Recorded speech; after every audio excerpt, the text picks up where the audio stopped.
அன்புள்ள பொதுமக்களே, நான் தான் லா பர்சன் டிஜேபி பாஸ்கர். நான் தான் தெருவோரச் செய்தியாளர்.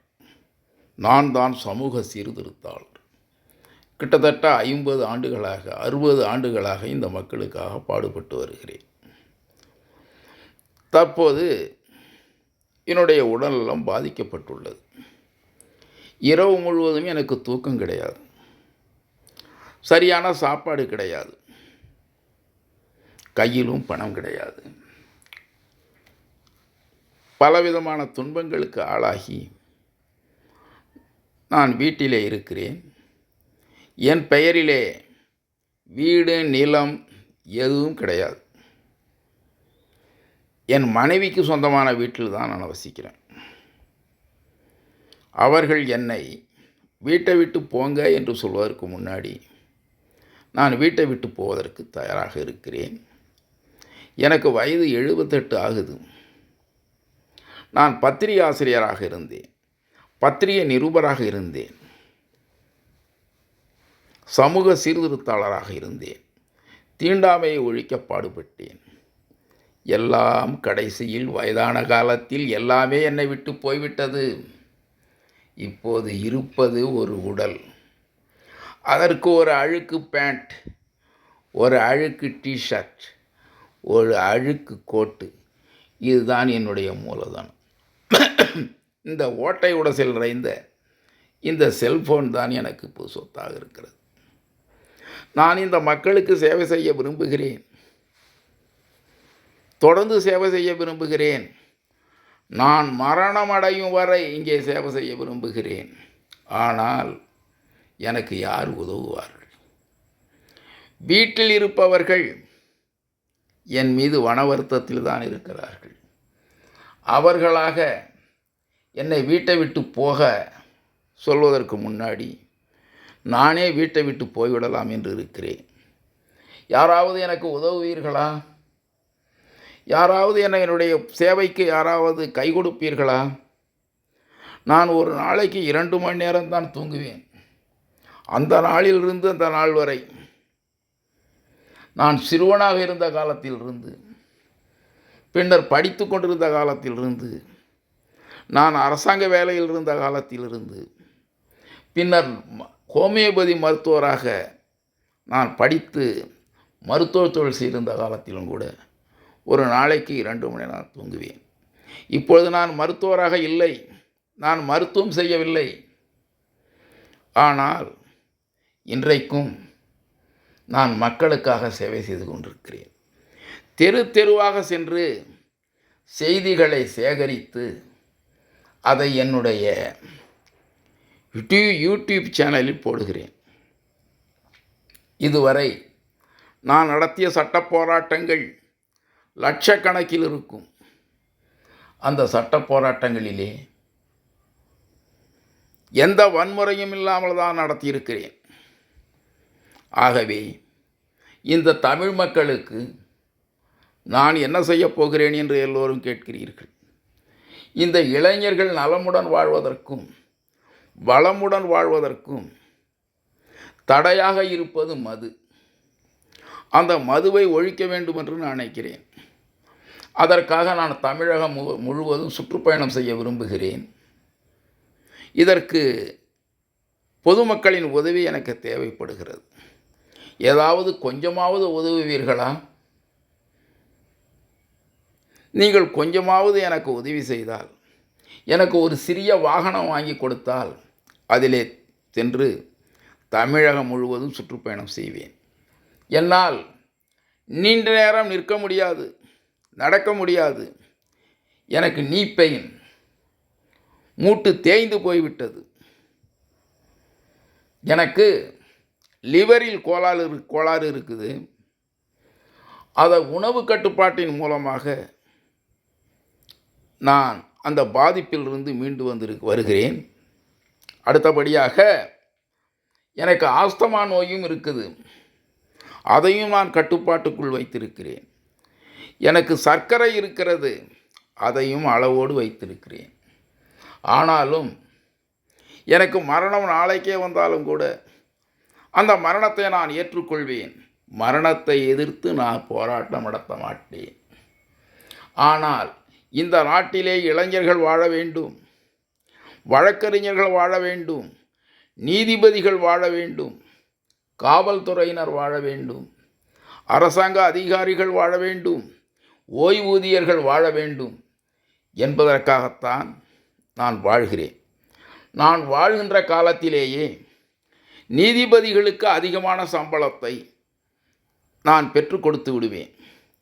வழக்கறிஞர்களுக்கு அதிகமான சம்பளம் கிடைப்பதற்கு நான் பாடுபடுவேன். அரசு ஊழியர்களுக்கு அதிகமான சம்பளம் கிடைப்பதற்கு பாடுபடுவேன். பிஇ படித்தவர்கள், எம்பிஏ படித்தவர்கள் இன்றைக்கு 5000 10,000 சம்பளத்திற்கு மிகவும் கஷ்டப்படுகிறார்கள். தங்கத்தின் விலையோ உயர்ந்து கொண்டு போகிறது. தங்கத்தின் விலையை யாராவது குறைக்க முடியுமா? தங்கத்தின் விலை உயர்வை யாரும் தடுக்க முடியாது. தமிழ்நாட்டிலே ஏராளமான வளர்ச்சி பெற்று இருக்கிறது என்று எல்லோரும் சொல்கிறார்கள். அதிகப்படியான வளர்ச்சி என்று சொல்கிறார்கள். அப்படியானால் பட்டம் படித்தவர்கள், 4 பட்டம் 5 பட்டம் படித்தவர்கள் ஏன் 10,000 ரூபாய் சம்பளத்திற்கு வேலை செய்கிறார்கள்? 5,000 ரூபாய்க்கு ஏன் வேலை செய்கிறார்கள்? இதையெல்லாம் அரசு நினைத்து பார்த்து இந்த மக்களுக்கு நல்லது செய்ய வேண்டும்.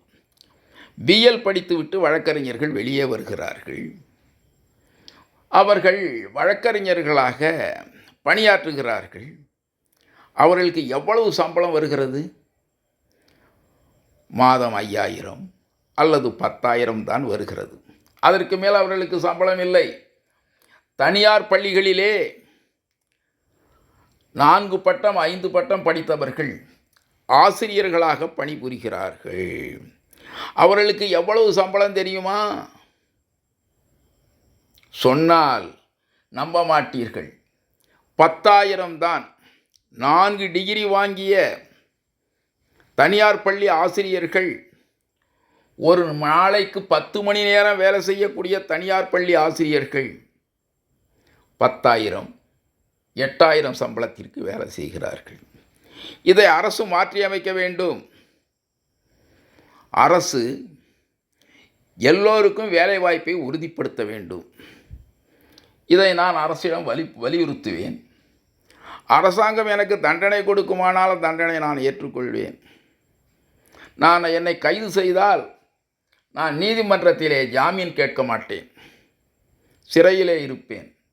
சிறையிலே செத்து போனாலும் எனக்கு கவலை இல்லை. இந்த தமிழ்நாடு வளர்ச்சி பெற வேண்டும். அதற்கு தான் நான் போராடுவேன்.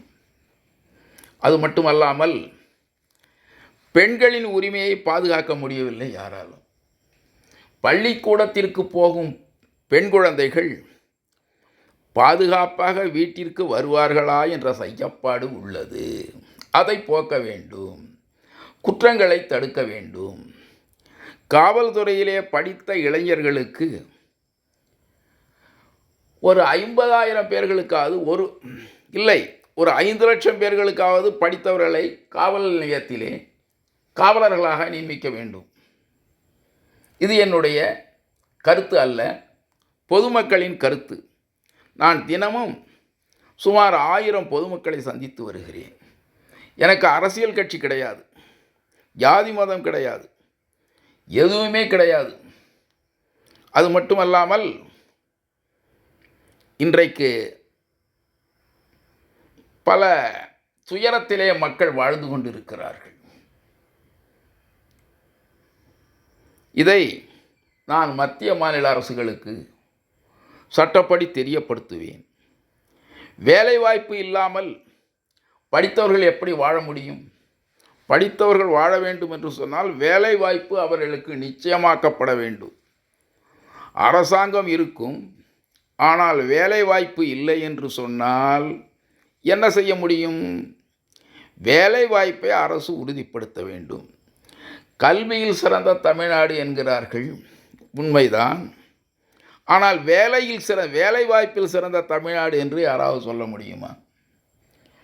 இங்கே ஜாதியை வைத்து வேலைவாய்ப்பு வழங்குகிறார்கள், மதத்தை வைத்து சலுகை தருகிறார்கள். ஆனால் அறிவாளிகள் என்று யாரையும் தேர்ந்தெடுத்து அவர்களுக்கு வேலைவாய்ப்பு தருவதே இல்லை. குறிப்பாக ஓபிசி மக்கள் மிகவும் கஷ்டப்படுகிறார்கள். இதை அரசு புரிந்து கொள்ளுமா? ஓபிசி மக்களுக்கு எந்த நன்மையும் இல்லை. அது மட்டுமல்லாமல் இன்னும் சில விஷயங்களை நான் சொல்லிக் கொள்கிறேன். அதாவது அரசு ஊழியர்களை வசதி உள்ளவர்களாக ஆக்க வேண்டியது அரசின் கடமை. அப்படி செய்தால்தான் நாட்டிலே அமைதியை நிலைநாட்ட முடியும். அரசு ஊழியர்களுக்கு படித்தவர்களுக்கு வேலை வாய்ப்பு இல்லை என்று சொன்னால் அந்த நாடு வளர்ச்சி பெறாது. எந்த நாடும் வளர்ச்சி பெறாது. கிரிக்கெட் விளையாடுபவர்களுக்கு கோடி கோடியாக சம்பளம் வழங்குகிறார்கள்.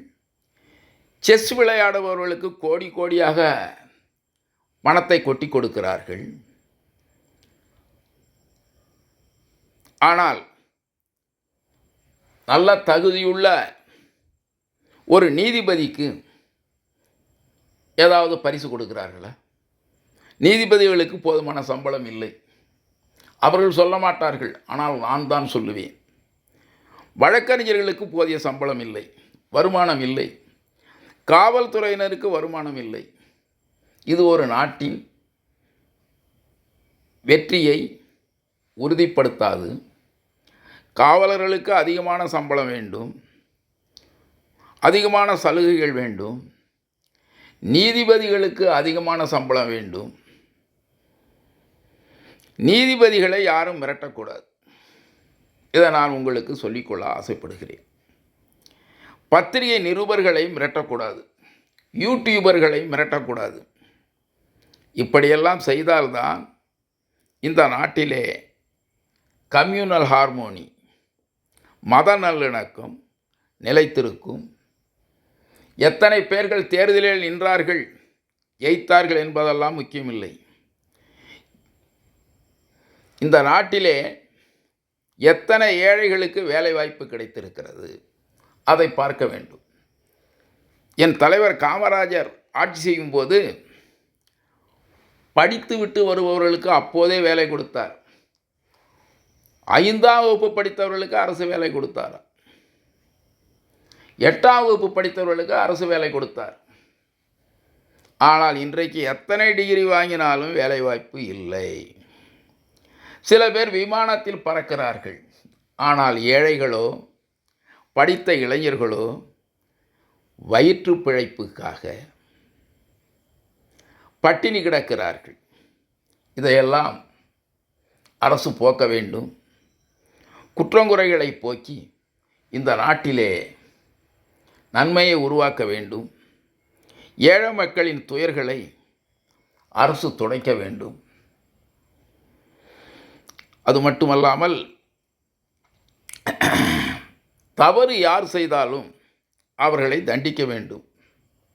குற்றம் செய்பவர்களை மன்னிக்கக்கூடாது. குற்றத்திற்கு தகுந்த தண்டனையை வழங்க வேண்டும். விபத்துகள் நடைபெறுகிறது, தினந்தோறும் விபத்துகள். அதை தடுக்க வேண்டும். அதற்கு வழிமுறைகள் இருக்குது, அதை அரசு செய்ய வேண்டும்.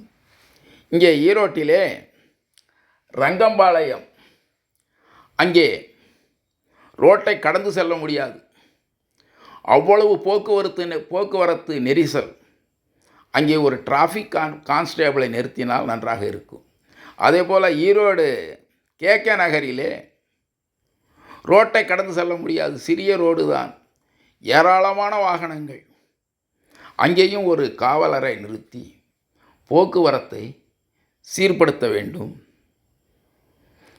ரேஷன் கடையிலே வேலை செய்பவர்களுக்கு குறைந்த சம்பளம், மிகவும் குறைந்த சம்பளம். அதிலே அவர்கள் கஷ்டமான வாழ்க்கை வாழ்கிறார்கள். அவர்கள் நிலையை மாற்றி அமைக்க வேண்டும்.